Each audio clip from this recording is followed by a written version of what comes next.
Hello, I'm Mark Tucker. Hey, I'm Alan Furstenberg, and welcome back.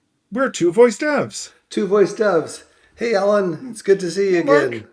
Great to see you as well. It's been a long time since we've talked, but we've got It some has things to been talk a about. long, so many things to talk about. It's been a long and crazy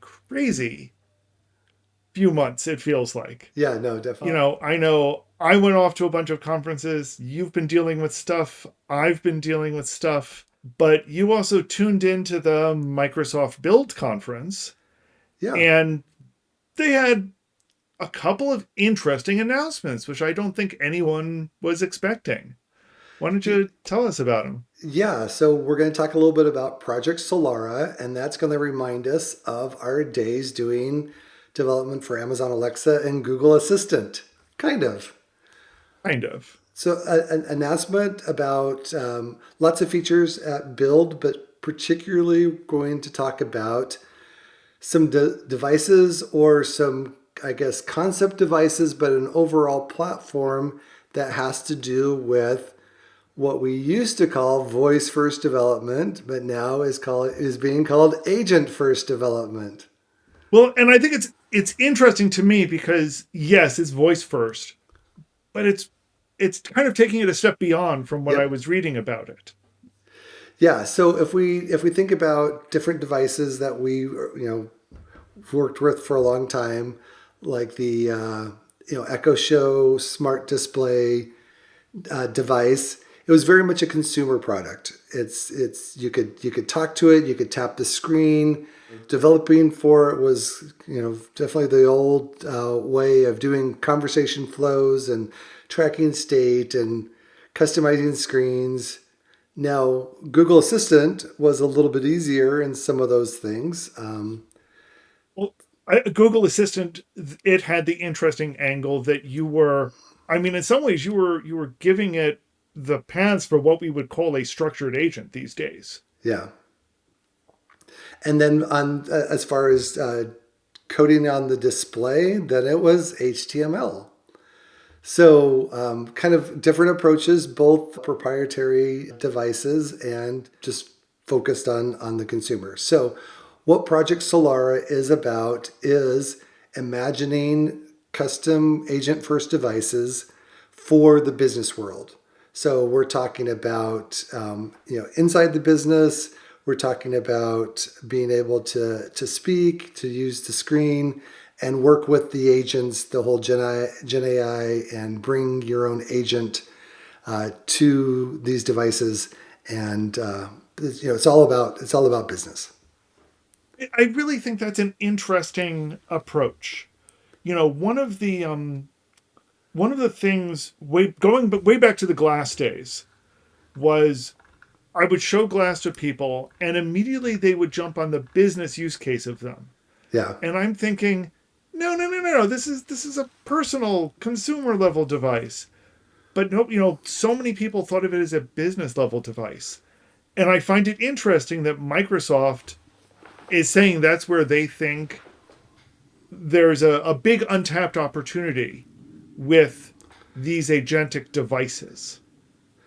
yeah. And so, like remember, Microsoft came out with Cortana, and then things didn't really go off. We talked about are they going to create devices, and then the next thing we know, Cortana was inside of Windows, and it was kind of a mixed, kind of confusing message. But we always know that Microsoft is big on business, and so we kind of always thought, well, they're going to come Good into the point. business world, and they're going to, that's going to be where their niche is, and they just kind of never got there. And then now they're announcing that this Project Solar is out there. They've got two different concept devices that they're showing. One is very much like a smart display that we were used to in the Alexa and Google worlds, and one is kind of a badge concept that still has a display. It's flatter. It's got a camera on the edge, so it can take pictures. But I think what they're doing is exploring the platform by creating these devices. I don't think they're going to be creating, you know, devices to sell. I think they're trying to create a platform for businesses to figure out what's going to fit for them, and then they can create the devices. Right. Now, one of the things I thought was really interesting is that this platform is built on top of Android. It is. It, it's built on top of the Android open source project. So here we now have two different companies that are releasing kind of the next generation agentic interface.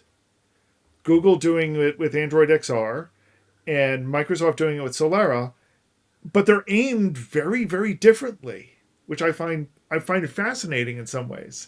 Yeah, it is very interesting that they are building on open source Android. And what they're doing is Microsoft's customized it with, they're calling their platform Microsoft Device Ecosystem Platform. Clever. I don't know. That rolls off the tongue. Yeah, that was really clever. But basically, it bakes in three things that are already existing. So if you've got Intune, which allows you to lock down those devices, which I'm thinking back to Alexa for business days, where you could lock down a device for companies. So Google didn't really have quite that business story to tell, but Alexa did, or was trying to, with Alexa for Business. So being able to lock down the devices, and then Hello for Business. So you could walk up and you can either use facial recognition or fingerprint or some sort of a biometric login. So now it knows about you, and because it knows about you, then it's using Entra ID. So then it can connect to your calendar, it can connect to your documents, it knows who you are, and it can act as you. So that's kind of the pieces that Microsoft baked into their platform that's based on Android, and that's what they're building everything on. So authentication and authorization, and then just, I guess, the general agentic part of the platform itself. Yeah. So they've talked about that these devices are enterprise ready. They've got security built in, and then it's bring your own agents, BYOA. And that's all built on top of Azure. So if you look at some of the diagrams from the article that we'll post, or the keynote portion that talks about this, is that there are two parts to this ecosystem. There is the device piece, the edge piece, and then there's the cloud piece. So similar to what we were familiar with a decade ago, is that you've got some stuff that lives on the device and some stuff that lives in the cloud. The thing that lives in the cloud is the same story that Microsoft's been telling for the last few years about you can create agents. You can create it with Agent 365. You can create it with Copilot Studio. So that's the no code, low code approach. Or you can use Microsoft Foundry and do coding and Microsoft Agent Framework. And so you can create these agents and then associate them with devices and be able to communicate with them. So that's pretty much the whole story. So it's like you've got the edge piece, the cloud piece, you've got Azure, you've got the same story for the cloud, you've got some additional pieces for the edge. The few other things that they've talked about on the device is they're throwing in just-in-time UI. So Now, this was something I yeah, found really interesting. Once again, this was something that Google talked about at I/O, although I don't think too many people picked up on the fact that they talked about it. And but when Noble and I were chatting about it, he was excited because that's his big thing these days. yeah. But talking about Android XR, that wasn't a concept that was very present. Whereas here, it really felt like that was one of the things that I saw them highlighting a lot in what I was reading about this platform. Yeah, exactly. So I remember the old days. I'd have to okay, I'm coding for this size Echo Show screen, this other size. Even though there was some responsiveness to the Alexa language for creating display stuff, and for HTML, there's the ability to do responsive things. This is like the next level. So you don't necessarily have to code for anything. It's going to say, I'm on this device, this is the information, and it's going to figure out what to display Right. That's what I find really neat and almost in some ways future proof. Yes. So, now when a new form factor comes out, I don't have to go back in and change my code to say, oh, Right. these are the dimensions of the screen, and it's not a responsive screen, so you can't touch on it. Um, and the predominant, or oh, hey, this is one that has a dancing LED display that shows you up to 10 characters that will scroll across it.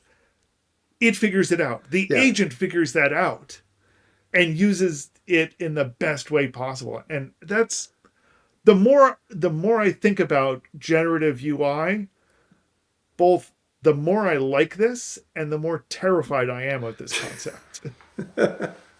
So it's interesting because when I first saw this, I was like, okay, I'm excited, and I guess I didn't necessarily realize just how much I appreciate the concept of a purpose-built device. And so here's another chance to give it a try, fixing some of the things that were definitely pain points before. You've got generative AI generating output, whether it be text or speech or display. You've got agentic features making API calls, figuring out kind of reasoning to break down problems, going and researching information. I'm assuming turning things on or off. Once again, it's just via API. So a lot of the pain points that we had doing things the old-fashioned way have been solved. Not to say that all the things have been solved or that there's not going to be new problems that come up, but it is interesting to see this new approach or kind of a modern take on something that we've spent, you know, thousands and thousands of hours doing. So now here's the other big question about this. When can developers get their hands on this platform and maybe this hardware and start playing with it? Have they announced that? No idea. So they get you excited, and then yeah, nothing that I've seen has been some sort of announcement. Very much the two things that they're talking about, they're the desk device and the badge device, is concepts to show the platform and to flesh out the platform. And but the thing is that they're really trying to address a lot of things that I've seen in the past years in projects I've done with like information workers, talking about people that are deskless workers. That could be construction, that could be medical, that could be, lots of different situations, trying to meet in such a way that these can be useful and that they're an extension of the person who's wearing them or accessing them because it's tied right into their Microsoft accounts. One of the things that I really liked in reading one of the articles about it is that they were talking about how the notion of what a computer is changes. Yeah. And to me, that resonated so much with what I had been talking about with Glass, what I had been talking about with Assistant, that you're no longer a slave to this slab of glass. You are now using a computer in the way that best makes sense to you at that moment. So if that means you have, a head mounted camera and, a badge that you're talking into, that's great. Or if it means you've got a head mounted camera and a tablet or whatever that you can touch, that's the right thing. But it's finding those right things for you. Right. And this platform sounds like it's meant to build on whichever platform you need to be using. And I think that's incredibly powerful. And I have a funny feeling we're going to be hearing more and more about things like that. Yeah, exactly. And just to wrap up, some of the graphics that they use to kind of like flesh out potential other form factors included what would be a watch or a ring or glasses. So, of course, they're kind of hinting at, that there's lots of different possibilities. Lots of possibilities, really exciting stuff. We'll be including links to where you can learn more about this. And I am really hopeful that you and I are going to be talking about this some more on Two Voice Devs. Two voice devs. Yes, I'd be excited to actually get my hands on it. Take care, Mark. Yep, you too, Ellen. Thanks.